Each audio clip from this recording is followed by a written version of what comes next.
बहुत समय पहले एक दूर दराज के जादुई राज्य त्सुबुरा में एक बुद्धिमान और सुंदर रानी एमिको राज्य करती थी। वह अपनी प्रजा के साथ न्याय और प्रेम से शासन करती थी, लेकिन एक पुरानी भविष्यवाणी उसे हमेशा परेशान करती रहती थी।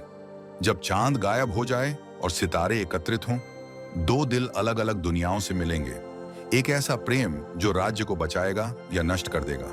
रानी एमिको, जो शक्तिशाली तो थी लेकिन कभी इस भविष्यवाणी से मुक्त नहीं हो पाई, एक गहरी तन्हाई महसूस करती थी।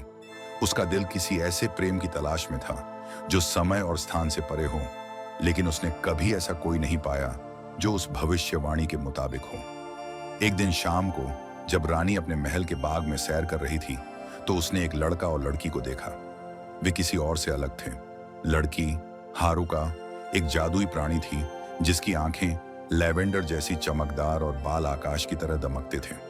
उसका साथी रियू एक साहसी और दयालु लड़का था जिसके बाल काले और आंखें जैसे हरे पन्ने की तरह चमकती थीं। वे चांद के रक्षक के रूप में प्रसिद्ध थे, जिन्हें प्राचीन आत्माओं द्वारा त्सुबुरा की रक्षा के लिए चुना गया था। जैसे ही तीनों की नजरें मिलीं, एक अनोखा एहसास हुआ, जैसे वे किसी गहरे रिश्ते से जुड़े हों। हारुका और रियू रानी एमिको के पास आए थे क्योंकि भविष्यवाणी अब पूरी होने के कगार पर थी। हमने कई सालों से आपकी उपस्थिति महसूस की है, मेरी रानी, हारुका ने धीरे से कहा। हम आपके पास आए हैं क्योंकि सितारे अब एकत्रित हो गए हैं। वह प्रेम जो आप ढूंढ रही थीं, वह वास्तविक है और हमें एक साथ जोड़कर राज्य की रक्षा करेगा। रानी एमिको थोड़ी चौंकी, लेकिन वह उस आंतरिक आकर्षण को नकार नहीं पाई जो उसे हारुका और रियू की तरफ खींच रहा था। वे तीनों मिलकर प्राचीन सितारे के मंदिर गए जहां त्सुबुरा की जादुई ऊर्जा एकत्रित होती थी। वहां रानी ने एक खतरनाक शक्ति के बारे में जाना, एक दुष्ट जादूगर काजुओ जो भविष्यवाणी की ऊर्जा का इस्तेमाल राज्य पर कब्जा करने के लिए करना चाहता था। केवल एक ऐसा प्रेम जो दो दुनियाओं को जोड़ता था, वही उसे रोक सकता था, लेकिन यह बंधन बहुत ही जोखिमपूर्ण था। इससे उनकी जिंदगियां भी खतरे में पड़ सकती थीं। दिन गुजरते गए और रानी एमिको, हारुका और रियू एक साथ प्रशिक्षण करते गए। उनकी शक्तियां मिलकर बढ़ने लगीं। रानी की ताकत बढ़ी और उनके बीच का संबंध और भी गहरा होता गया। एमिको को यह एहसास हुआ कि भविष्यवाणी में जो प्रेम की बात की गई थी, वह केवल रोमांटिक नहीं था। यह एक गहरी अडिग बंधन था जो विश्वास, सम्मान और समर्पण पर आधारित था। एक शाम जब चांद अपनी पूर्णता पर था, काजुओं ने हमला किया। उसने उन्हें अलग करने की कोशिश की, यह जानकर कि अगर वे अलग हो जाते हैं तो उसकी शक्तियां कमजोर पड़ जाएंगी। संघर्ष के दौरान हारुका ने रियू को अपनी जादुई ढाल से बचाया और रानी एमिको ने अपनी शाही शक्ति से प्राकृतिक शक्तियों को नियंत्रित किया।